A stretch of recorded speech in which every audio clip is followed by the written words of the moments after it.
तो एक में गोल्ड की ट्रेडिंग बड़ी मज़ेदार होने वाली है। तो उसके लिए हम गोल्ड का एनालिसिस एक शॉर्ट सा मैं आपको व्यू देता हूँ। गोल्ड का सिंपल आप आ जाए H1 टाइम फ्रेम पे। तो यहाँ पे गोल्ड एक प्रॉपर बाय में मूव करता हुआ जा रहा है, लेकिन यहाँ से ये वापस जो है रिट्रेस ले चुका है।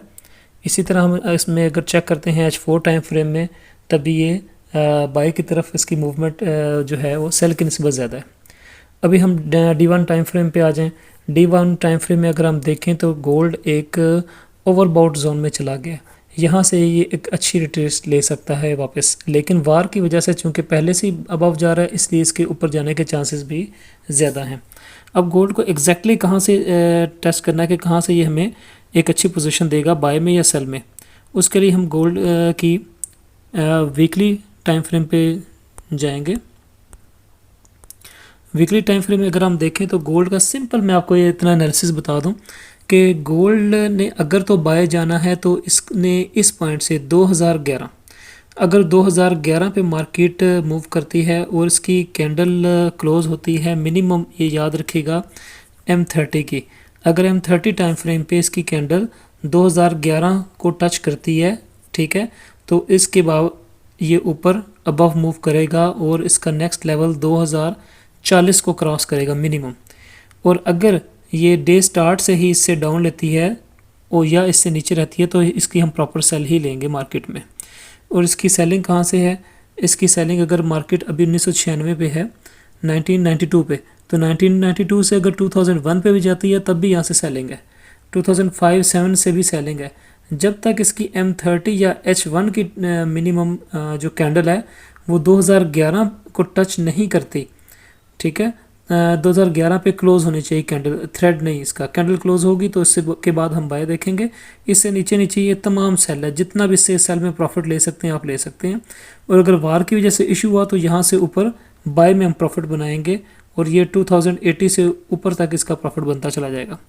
अब उसका सिंपल क्या प्रोसीजर है? एक तो ये कि आप इसमें ट्रेडिंग इस जो तरीक़ाकार और एनालिसिस है इसके मुताबिक करें। दूसरा इसका तरीका ये है कि इस पर सिंपल एक स्ट्रेटजी ओपन कर दें, जिस तरह हमने लास्ट स्ट्रेटजी भी आपको बार बार टेस्ट करके दिखाई है। इस अकाउंट के ऊपर ये हमारी लॉन्ग टर्म ट्रेड्स ओपन हुई हैं, ये एज इट इज़ ही चल रही हैं। तो गोल्ड की ट्रेड्स हम ओपन करेंगे कुछ प्लानिंग के साथ। वो प्लानिंग क्या है? वो प्लानिंग ये है कि आपने अपने अकाउंट बैलेंस के ऊपर, हमारा टारगेट होता है 50% प्रॉफिट आपने जनरेट करना है मंथली, ठीक है। उस 50% प्रॉफिट को अगर देखा जाए तो 40,000 का 50% बनता है 20,000। 20,000 USD का मतलब है कि अगर 20 डेज़ अ मंथ हैं तो $1,000 पर डे। अगर हम $1,000 पर डे अर्न करें तो हम 50% अपने अकाउंट बैलेंस का 50% प्रॉफिट गेन करते हैं मंथली। तो 1,000 के ऊपर हम इसकी स्ट्रेटजी को फिक्स करेंगे कि गोल्ड अगर यहाँ से इस लेवल से अगर गोल्ड बाय की तरफ मूव करता है तो वो स्ट्रेटजी ऑटोमेटिकली आपकी सेल की ट्रेड्स को कैंसिल करके बाय की तरफ मूव करे और आपका एक प्रॉफिट बना दे। और अगर यहाँ से ऊपर नीचे जाता हुआ एक प्रॉपर सेल की तरफ मूव करता है तो वो स्ट्रेटजी आपकी सेल की ट्रेड्स पे ही फोकस करते हुए आपको मिनिमम जो है वो $1,000 का प्रॉफिट पर डे जनरेट कर दे। इसके लिए हम यहाँ पे इसी अकाउंट पे जैसे ही स्टार्ट होती है 6 नवंबर से 10 नवंबर तक जो नेक्स्ट वीक का मार्केट है, इसमें हम कोशिश करेंगे कि पर डे हम इसमें इस स्ट्रेटजी से $1,000 पर डे जनरेट करें।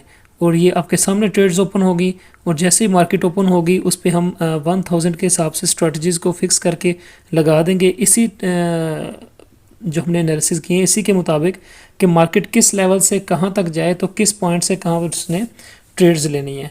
तो ये तमाम ट्रेड्स ऑटोमेटिक होंगी। इसके लिए अगर आप जानना चाहते हैं तो हमारा बायो में लिंक है ईमेल का, आप हमें ईमेल पे भी कांटेक्ट कर सकते हैं अगर आप ये स्ट्रेटजी सीखना चाह रहे हैं। और इसकी रियल टेस्टिंग अपने सामने लाइव देखें कि अभी मार्केट स्टार्ट होगी 3 घंटे बाद।